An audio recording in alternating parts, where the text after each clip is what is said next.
Sometimes a game is so special that you can feel it right away. There's a confidence on display and a belief that the work put forward is worth your time because you're about to be treated to something great. It might start humbly enough. One might feature a boy simply waking from a nap, while another has the eventual hero going about his daily life. From these small beginnings, a huge adventure awaits that's almost guaranteed to make you laugh, cry, and get excited at every new revelation. It happened for many with Xenoblade Chronicles, and it happened for me with the arrival of Xenoblade Chronicles 2. Fans are hoping that this sequel can somehow meet that same level of quality, yet in many ways, it surpasses them. Let me explain. The story of Xenoblade 2 takes place in the world of Alrest, a place made up entirely of what's known as the Cloud Sea. There are no natural continents to live on save the immense world tree that lies in the center of Alrest. Instead, the people have to survive by living on giant creatures known as titans, who are able to travel the ocean-like Cloud Sea, eternally circling the world tree.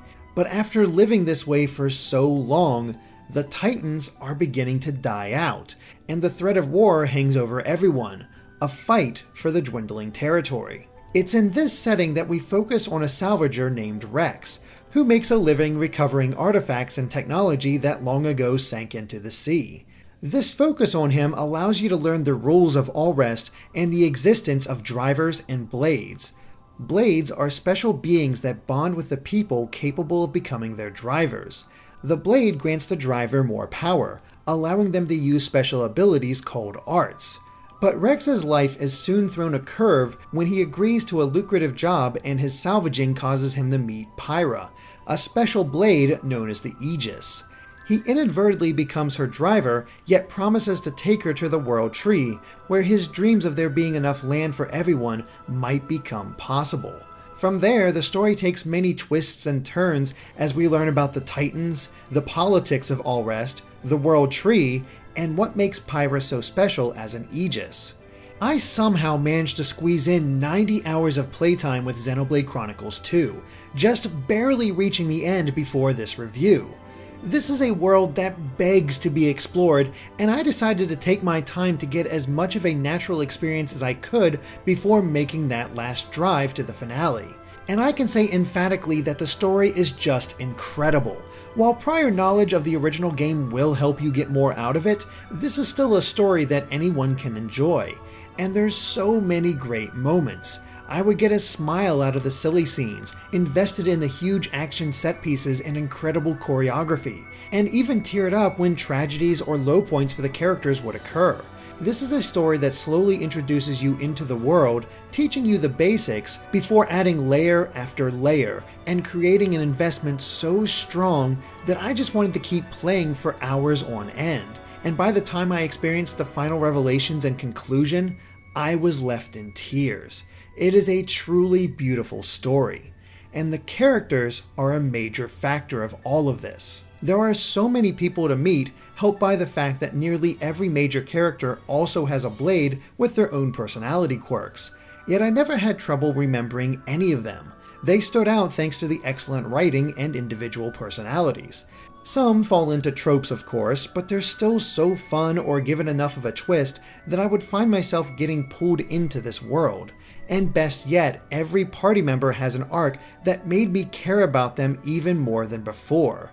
Unlike the original, where I felt some party members got shifted to the side once their part in the story was finished, Xenoblade 2 keeps everyone involved and relevant, making it quite difficult to decide who should be in your party. Naturally, while a wonderful story and memorable characters can keep you playing a game, it's more of a slog if it's not actually fun.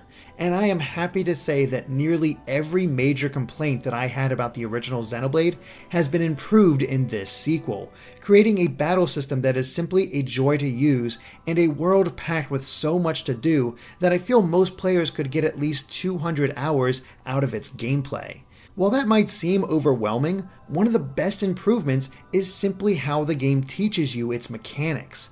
Not everything is available all at once, and there's enough time to really learn the previous element before expanding upon it. Xenoblade Chronicles 2 doesn't throw you into the world and expect you to work things out on your own, or read manuals to really understand what you need to do. At no point did I ever feel lost in the battle system, something I couldn't really say about either the original Xenoblade or X. Before actually playing the game, I thought combat looked slow, unwieldy, and uninteresting. It was one of my big concerns, but after experiencing it myself, it is a huge improvement over the original game. Whereas before you were mainly focused on your positioning and using arts in the proper order, now the focus is on the flow of battle itself. The biggest change right away is that you have to stop moving in order to start attacking. And then comes the key feature. Every weapon in the game, all 14 types, has a rhythm to it. These consist of 3 major hits, each one gradually building up power until the cycle repeats, and that rhythm ties into your arts. By timing the use of them just as you hit, the art will be even more powerful, with each hit in the cycle growing in strength. So maybe you want to do the most damage, so you wait for the 3rd hit. But this isn't always possible because of other factors, so you must maximize what you can with the 1st or 2nd.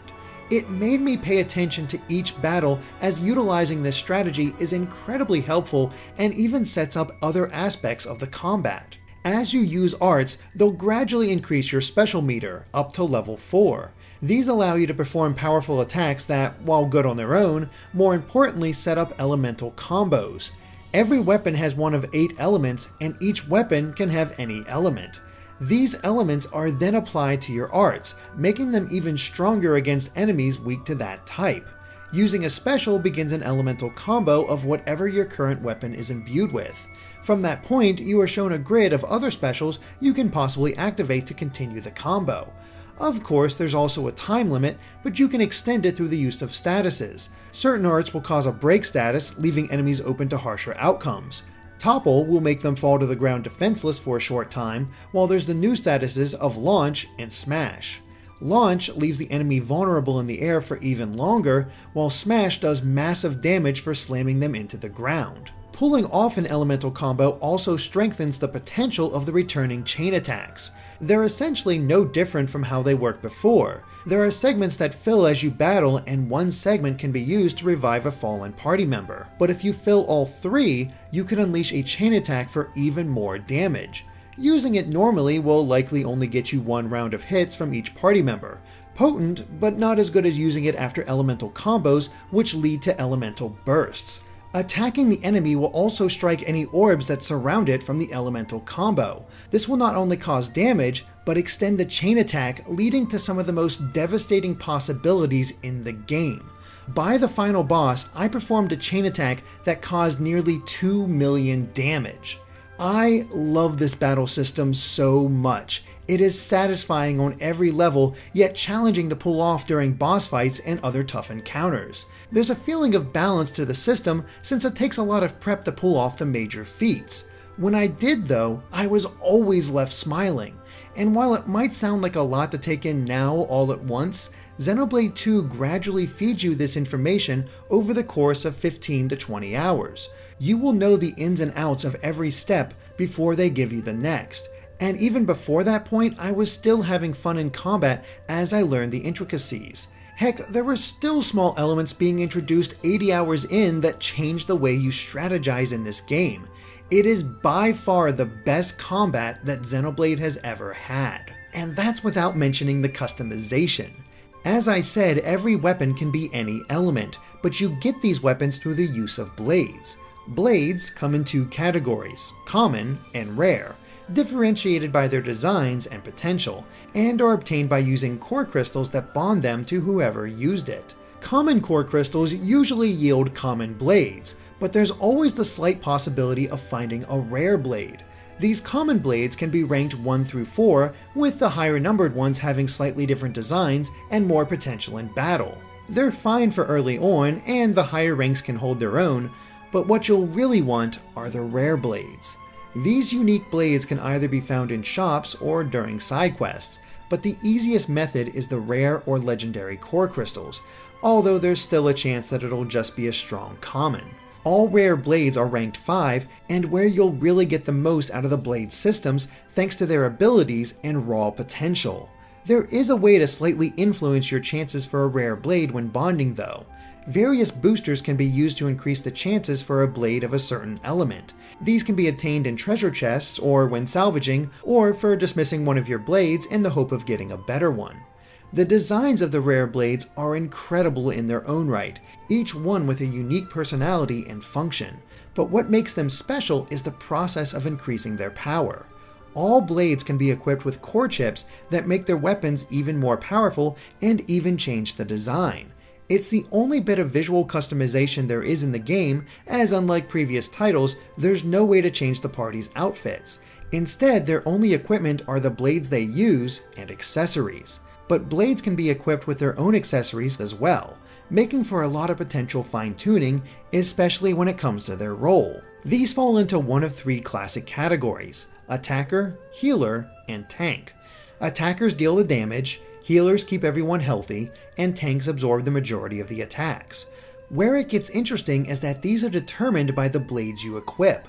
Rex is naturally fit as an attacker, but his stats change when using a healing or tank blade, making him just as viable.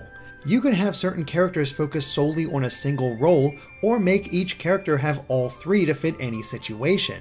Again, it goes back to the sheer amount of player choice in Xenoblade 2, and every option is viable. And as you battle, your drivers will get stronger as well, beyond the obvious levels. Weapon points allow you to increase the strength of the arts in each blade weapon, but it's not a common pool that you decide from. Instead, the weapon points are earned for the weapons you actually use. So for example, the more you use a sword, the more points it'll have, and any blade that uses a sword will already have their arts strengthened. It removes a lot of the clutter and keeps things simple. Then there's skill points, which can be used to increase each character's stats or offer up utilities in battle, such as having an art charged as soon as the fight begins, or the ability to chain arts together for more damage at a faster rate, at the expense of drawing a lot of aggression. Then there's Poppy, an artificial blade made by the Nappan Tora. She can't equip normal accessories like the other blades, but she is customization personified. Ether crystals can be earned in order to increase her potential. These range from more accessory slots to changing her element to changing her role in battle. She can be whatever you want. But to earn these crystals, you must play an original arcade game called Tiger. Here you control a Nappan salvager as you collect actual crystals and treasure chests while taking out the creatures in your way. It's a fun game in its own right with 5 different levels, but you'll have to play it a lot if you want to really unlock Poppy's potential. But even as is, she can be an excellent blade in combat. Your blades aren't just useful in battle though. Each one has field skills that allow you to access new areas, unlock special treasure chests, or even open up new dialogue options with the townspeople you meet. It makes this world feel so much more dense than what's come before and encouraged me to revisit old areas. I wanted to see what else I could find as I improved those skills and obtained more blades to augment them since they stack on top of one another. But this is where the true genius of the blades lies. Every blade has an affinity chart. There's no affinity between your party. Instead, it's between your drivers and blades. As the blades gain affinity with their driver, more abilities on the chart are opened and they can be a truly helpful prospect. They're essentially a miniature achievement list. As you do the things listed in the chart, a latent ability or field skill is improved. For the common blades, these run the typical gamut of using certain moves or taking out particular monsters. The rare blades have those as well, but the difference is that every one of them has either a special heart-to-heart scene or side quest, or even both to discover. You'll get the personality of your blade as you use them, but it's through these requirements that you really get a sense of what they're like. And they are absolutely worth it, not only for building a connection, but making them that more potent in battle. Ignoring this aspect of the game will leave you much weaker for the challenges you'll face. And I loved it. It made me think of the side quests in Xenoblade Chronicles X that really showed you what your teammates were like. While these aren't as in-depth as those, they do provide just enough to make the effort worthwhile, even without the bonuses. Naturally, these heart-to-hearts and side quests will greatly boost the affinity for your blades as well, making them worth hunting down. Some of the requirements can be a little tedious, but that's where the mercenary missions come in. At one point in the game, you'll have access to a mercenary company where you can send out your blades to fulfill certain missions for each location. And this is where your common blades come into play. A mercenary squad can have up to 6 blades, and certain requirements must be met, such as an element, a number of men or women, or a kind of weapon.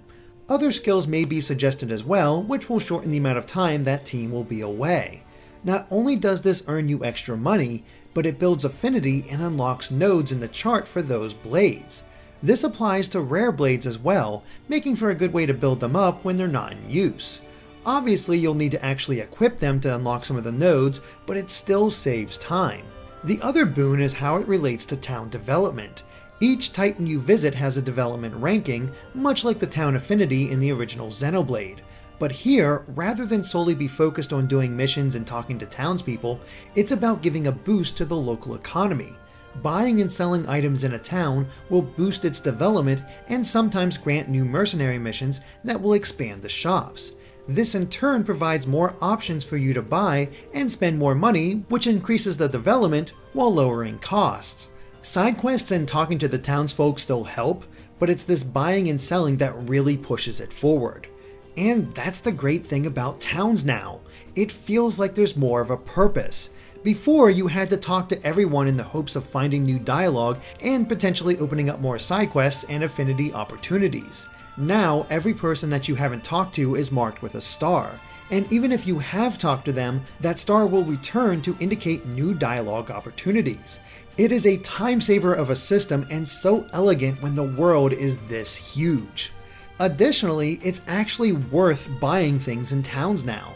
Where once you could rely on enemy drops to get you what you want, now there's a new owner system. If you buy at least one item of everything a shop sells, you can become the owner. While this doesn't grant you any monetary gain, it does provide a permanent buff to your skill set, such as increasing your default running speed and how close you have to be to draw in items. It is a brilliant way to keep me spending money because these buffs are so worthwhile.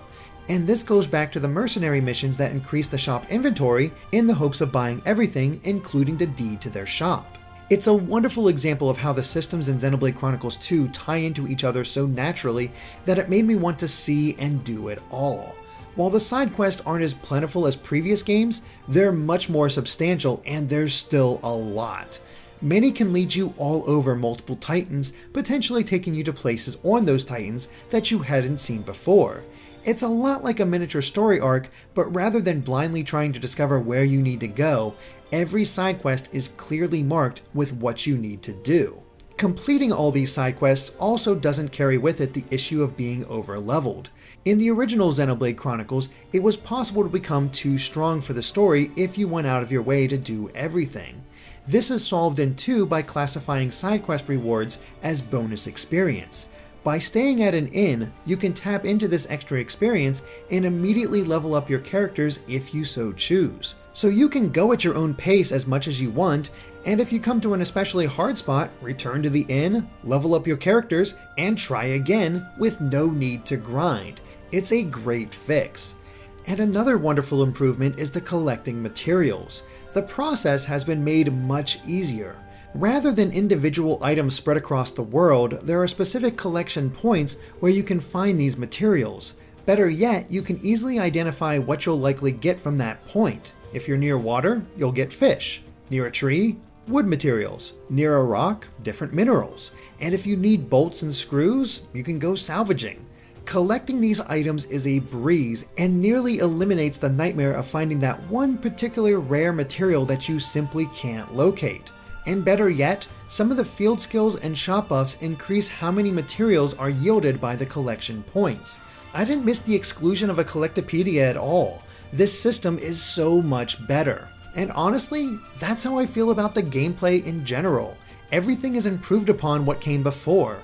It's easier, it's faster, it's more engaging, and the little headaches are nearly gone. The combat is also the best in the series and incredibly fun to play. That's not to say that Xenoblade Chronicles 2 doesn't have issues though, but they tended to be on the technical side of things in my experience. The graphics as a whole are simply gorgeous. Monolith Soft are masters of huge and beautiful worlds. Each Titan is special in its own way, and it was a treat to travel across each one. And even though I was a little unsure of the character designs at first, I pretty quickly came around after seeing them in motion. They are so expressive with little smiles and other touches that simply enchanted me, and this was especially true during the comedic scenes. The animations on one character in particular are absolutely brilliant. Here's the problem though, fast travel returns and is still quite useful, but if you fast travel from one Titan to another, the game can take a while to catch up graphically. Almost every time the textures are extremely low quality until the final sheen is put on, while other locations has whole geometry missing for a short while. It doesn't exactly ruin anything and could be a way of cutting down on load times, but it's really distracting from the beauty on display. What is slightly worrying is how the game froze on two different occasions. One had a loading screen lock up on me while the other had the game crash entirely. The game doesn't autosave either unless you're bonding with a blade, so I was incredibly lucky that the 2 times this happened, I had saved not long before. Still, 2 times in 80 hours is not that bad, but I would recommend saving fairly often just in case. The graphics may be wonderful overall, but they still pale in comparison to the music. Every song is an inherent joy to listen to and really punctuates some truly moving scenes. The battle music is exciting on its own, but ramped up to such an awesome degree during boss fights. One of the Titans' daytime music is so good that I guarantee it'll be a staple in the same way as Gower Plains. These are incredible pieces of music that I still ache to listen to as much as possible. The only issue I came across was the sound balancing during Heart to Hearts. Sometimes the music could nearly overwhelm the characters saying their lines. Thankfully, this isn't an issue during normal cutscenes. However, this is based on the default settings. I later learned that the game does allow you to customize the audio volume in all contexts and even independently adjust the vocals during gameplay and cutscenes. And speaking of the acting, we return to a UK voice cast that just seems to fit so well with this series. While a Japanese voice pack will be available for free, I still really enjoy the dub. I think most of the cast does a fantastic job, especially the actors for Pyra, Poppy, and Tora. Rex's voice actor does a good job overall, but he lacked the sheer vocal power of Shulk. He just couldn't scream like Adam Howden, always seeming to hold something back. A common problem though was the lip syncing. It can be pretty off a lot of the time, but it feels like they're still attempting to match the lip flaps. Unfortunately, this creates some slightly stilted acting moments, but when these actors don't have to worry about matching anything, they come across so much better. It feels like an unlucky catch-22, though I eventually was able to ignore the slight awkwardness. Xenoblade Chronicles 2 is a marvel of an RPG. This is a game that took a hard look at what came before and made every effort to improve upon it or streamline the process. The land of the Titans is a little more linear than what we've seen from the series before, but the world feels more dense, more fleshed out, and there's still tons of gameplay out there for me to encounter and experience. I repeat, the combat is the best it's ever been. Tactical and exciting, especially when you pull off the combos that you've been working toward. And the presentation, barring a few hiccups, is just breathtaking. The story pulled me into its world almost immediately before beginning a gradual build-up that adds layer after layer without forgetting its core characters and making all of them feel integral. There are some truly awe-inspiring moments that left me teary-eyed and excited for what came next. This is the masterful storytelling you knew and loved from Xenoblade Chronicles, just as good as it ever was. That an RPG of this caliber has landed on the Switch in its first year is incredible. What's even crazier is that it's my favorite game this year. I absolutely love Xenoblade Chronicles 2 and what it brings to the series.